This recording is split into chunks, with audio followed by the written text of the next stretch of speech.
मुझे इस वक्त पता नहीं टिकर क्या चल रहे हैं, लेकिन मेरा अंदाज़ा है, गालिब इम्कान इस बात का है कि कुछ इसी नौइयत के टिकर्स इस वक्त आप अपनी टेलीविज़न स्क्रीन पर देख रहे होंगे कि हमारे दिल शिद्दत गम से भर गए हैं। मुसीबत की इस घड़ी में हम अपने लोगों के साथ हैं। हुकूमत आवाम को तनहा नहीं छोड़ेगी। तमाम दस्तयाब वसाइल बरूए कार लाए जाएंगे, एक्सेट्रा एक्सेट्रा। यकीन रखिएगा कि ये उसी किस्म की बातें हैं जिस किस्म की हमारी तरक्की है। इस वक्त कराची में जो एक और कोहराम बपा है, अल्लाह ताला परवरदिगार आलम अपने हबीब के सदक़े में कराची और कराची वालों बिलखुसूस और बिलउमूम पूरे पाकिस्तान और आलम इस्लाम और आलम इंसानियत को परवरदिगार अमन व अमान से परवरदिगार रूशनास कराए। बहुत सारे मामलात हो गए हैं और अब तो आसाब पर एक थकन सी सवार होती चली जा रही है। कराची में लियारी के इलाके में एक या गालिबन 2 इमारतें भी गिर गई हैं। बताया गया है कि अब तक कोई एक फ़र्द मेरा ख्याल है अपनी जान से गया, लेकिन यह यकीन करना मुश्किल है कि नुकसान महज इतना ही होगा। अल्लाह ताला से दुआ है कि नुकसान मिनिमम हो, लेकिन महज दुआओं से अगर सब कुछ हो रहा होता तो मेरा ख्याल है कि सारे काम फिर दुनिया में दुआओं से ही चलाए जा रहे होते। बहुत सारी बातें आपको थोड़ी देर में सुनाई देंगी। कल से कुछ टॉक शोज़ भी, ये शायद 11 बजे की स्लॉट, हाँ 11 बजे की स्लॉट बाकी है भी, शायद इस पर कोई शेर दिलेर इस पर ये ज़रूर बात करे कि जी SBCA ने क्या किया, सिंध हुकूमत ने क्या किया, वफाक की क्या जिम्मेदारियाँ हैं। फिर आवाम पर भी तबर्रे किए जाएंगे कि जी लोग जा कर के मल्टी स्टोरीज बिल्डिंग में रहते क्यों हैं, इस तरह की बातें। लेकिन आप ये यकीन रखिएगा कि ये सिर्फ बातें ही हैं, इसमें से निकलना कुछ नहीं है। मैं अपने मौजू की तरफ आ जाता हूँ। जब उस मौजू पर कुछ होना ही नहीं है तो फिर आगे बढ़ते हैं। कराची में कोरोना केसेस में अब अचानक इजाफा हो चुका। जमहूर दरबदर है, ताहम अल्लाह रब्बुल इज्जत का मशकूर हूं, सद शुक्र पाक परवरदिगार आलम की ज़ाते बाबरकत का कि जमहूरियत का पौधा पनप रहा है। जमहूर की हालत से कता नजर, कहीं बिस्तर नहीं तो कहीं वेंटिलेटर की अदम दस्तयाबी का गीत पूरी आबोताब से गाया जा रहा है। मुर्तज़ा वहाब साहब ने एक ट्वीट फरमाया है। उन्होंने कहा है कि अब लोगों के पास पैसा है लेकिन अस्पतालों के ICU में बेड्स नहीं। आपने ठीक कहा सर,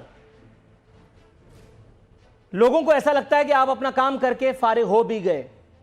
मुहज़्ज़ब मुल्कों में अगर कोई इस तरह का कोई वाक़या होता तो ट्वीट करके कोई इतनी आसानी से अनका हो नहीं सकता था। फिर उससे सवाल होता, फिर उससे पूछताछ होती कि इस पर आपने किया क्या। आपने विफाक से कहा, विफाक नहीं माना, और बहुत सारे लैतोलाल हैं। मैं समझता हूं कई जगह आप ठीक भी होंगे यकीनन, लेकिन क्या महज ट्वीट कर देने से जिम्मेदारियां पूरी हो गई, ये एक सवाल है। जानेंगे अपने मेहमानों से। मुर्तज़ा वहाब साहब ने कारोबार और शॉपिंग सेंटर्स खुलने पर खुशियां मनाने वालों पर तनकीद भी फरमाई। किस हद तक जायज है पता चलेगा आज के प्रोग्राम में। रह गई अस्पताल माफिया, स्कूल माफिया की तरह अस्पताल माफिया, गोश्त माफिया, दूध माफिया, ड्रग माफिया और ड्रग्स माफिया। ये सब हमारी जिंदगी का हिस्सा हैं। हम इससे कॉम्प्रोमाइज कर चुके हैं। अस्पतालों का नेक्सस और कार्टेल जिसके हवाले इस वक्त हमारी जिंदगी है, कौन नहीं जानता, कौन नहीं जानता। लेकिन मजाल है कि कोई इनके सामने खड़े होने की जुर्रत करे। वो अस्पताल आपके किसी प्यारे की लाश को रोक ले, वो आपके हार्ट अटैक से या केले के छिलके पर खड़े होकर के राही मुल्क के अदम हो जाने वाले की लाश को कोरोना ज़दा डिक्लेयर कर दें। मजाल नहीं है किसी की कि कोई उनसे सवाल कर। वजन रखते हुए बता रहा हूं, 70 से 80 हज़ार एक बेड का चार्ज कर रहे हैं, एक रूम का। कोरोना तेरा शुक्रिया।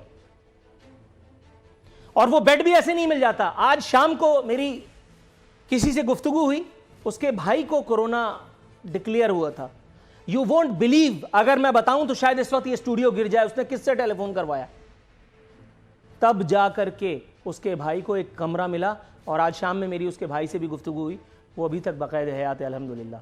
लेकिन क्या इस शहर में हर आदमी के पास इतनी ही बड़ी पर्ची, इतनी बड़ी सोर्स है? नहीं है तो फिर आपको जिंदा रहने का इख्तियार है? ये भी एक सवाल है जिसका जवाब भी हम सब जानते हैं। विफाक और सूबा ऐसा नहीं कहा जा सकता कि वो कुछ नहीं कर रहे हैं। हालांकि मेरे पास एक बाईलाइन मौजूद है जो मैं अभी पढ़ के सुनाऊंगा, लेकिन मेरा मानना है कि विफाक और सूबा अल्हम्दुलिल्लाह अपने तईं तो कुछ ना कुछ कर रहे हैं। लोगों को ऐसा लगता है कि वो महज इल्ज़ाम दर इल्ज़ाम की सियासत कर रहे हैं। बाईलाइन क्या है ये आपकी खिदमत में इसकी कुछ इख्तिसार के साथ मैं पेश कर देता हूं। बाबर अवान नामी रिपोर्टर ने रिपोर्ट फाइल की है। वफाकी और सूबाई हुकूमतों के तर्जुमानों का काम टीवी पर बैठकर भाषण देना रह गया है। रोजाना ऐलान किया जाता है कि हुकूमत ने इतने सौ और इतने हजार बेड्स पर मुश्तमिल अस्पताल बना दिए। रोजाना हजारों टेस्ट किए जा रहे हैं, ताहम अमलन ऐसा कतई नहीं है। हुकूमत सिंध की नाकिस हिकमत अमली के बायस, ये दोबारा नाम ले लेता हूं, बाबर अवान नामी रिपोर्टर ने बाईलाइन फाइल की है। मैं सिर्फ इसे पढ़ने का गुनाहगार हूं। मौजू पर आ जाता हूं। हुकूमत सिंध की नाकिस हिकमत अमली के बायस कराची के अवाम अस्पतालों में बिस्तरों के लिए मारे मारे फिर रहे हैं। 2.5 करोड़ की आबादी वाले शहर कायद के 12 अस्पतालों में कोरोना वायरस के सिर्फ 498 मरीजों के दाखिले के बाद अस्पतालों का निजाम चौक हो गया है। अस्पतालों ने मरीज लेने से इनकार कर दिया। इस जिम्न में सेक्रेटरी सेहत सिंध जाहिद अली अब्बासी से मौक़िफ़ लेने के लिए राब्ता किया गया, ताहम मसरूफियत के बायस उन्होंने बात करने से माजरत कर ली। मसरूफियत 498 मरीजों के बायस अस्पतालों का निज़ाम चौक हो गया। सेक्रेटरी सेहत कहाँ मसरूफ है, ये जानेंगे आज इंशाअल्लाह ताला, अपने तौर पर कोशिश करेंगे। अगली स्टोरी, शिबली फराज साहब फरमा रहे हैं कि वज़ीर आज़म साहब का दावा ज़रूर वफा होगा। चीनी बहरान के जिम्मेदारों के खिलाफ फौजदारी मुकदमा कायम करने का ऐलान कर दिया है। पीपल्स पार्टी का गम गुस्सा उरूज पे, उन्होंने कहा कि अब कैसे मुकदमात, ATM को तो फरार करा दिया गया। ये जो भी सुन रहा है भाई ये सुन लो, नफीसा शाह साहिबा का नाम ले लेता हूं, उन्होंने खुद दिया है तो मैं उनका नाम ले लेता हूं। फरमा रही है कि हुकूमत अब कैसे मुकदमात, ATM को तो फरार करा दिया, हुकूमत महज अपोजिशन के दर पे है। बख्तावर साहिबा का गम गुस्सा भी सामने आया, कह रही है मेरे वालिद और भाई का नाम ECL पर डाल दिया गया। एहतिसाब का असल वक्त आया तो तर्ज अमल यकसर मुख्तलिफ, मेरा ख्याल है सुनने वाले, देखने वाले, लिखने वाले, पढ़ने वाले, व्हाट्सएप पे इसे आगे शेयर करने वाले बखूबी समझ रहे हैं बख्तावर साहिबा ने किसके बारे में क्या कहा है। राना सनाउल्लाह साहब, ताहम अल्लाह ताला उनकी उम्र दराज करे, मुसीबत की इस घड़ी में उन्होंने जो कॉमेडी की है, अल्लाह ताला उनका इकबाल बुलंद करे परवरदिगार आलम, और उन्हें हौसला दे कि वो आइंदा भी इसी तरह से अपने मजाक से हमारे दिलों को, कुलूब और अज़हान को बरमाया करें। फरमा रहे हैं कि आने वाले दिनों में अपना किरदार जरूर अदा करेंगे। अपोजिशन का तो पता नहीं था, हुकूमत और अवाम दोनों एक पेज पर आ गए, दोनों का हंस हंस कर बुरा हाल है। वो पूछ रहे हैं कब करोगे भाई। इस सियासी मजाक में एहसन इकबाल साहब ने अपना हिस्सा डालते हुए उल्टा कोरोना से ही अपील कर दी है कि वो रहम कर दे। मेरा ख्याल है अपील अल्लाह में से की जाती तो शायद कोई नतीजा बरामद होता, ताहम मुसीबत का वक्त है। नून लीग पर एहसन इकबाल साहब अगर बौखला गए तो इसमें कौन सी बड़ी बात है। लीगी रहनुमा ने इल्जाम किया है कि तब्दीली सरकार नीम हकीम साबित हुई है। पूछना यह था कि वो अपनी हिकमत का पोटला दे करके जो कायदे तहरीक को बाहर भेज दिया, अगर उनसे वो पोटली ही मंगा लेते तो हमारे कुछ दलित दर दूर हो जाते। मेहमानों का तारुफ करा देता हूँ। आज मेरे साथ मौजूद है मोहतरम शौकत बसरा साहब।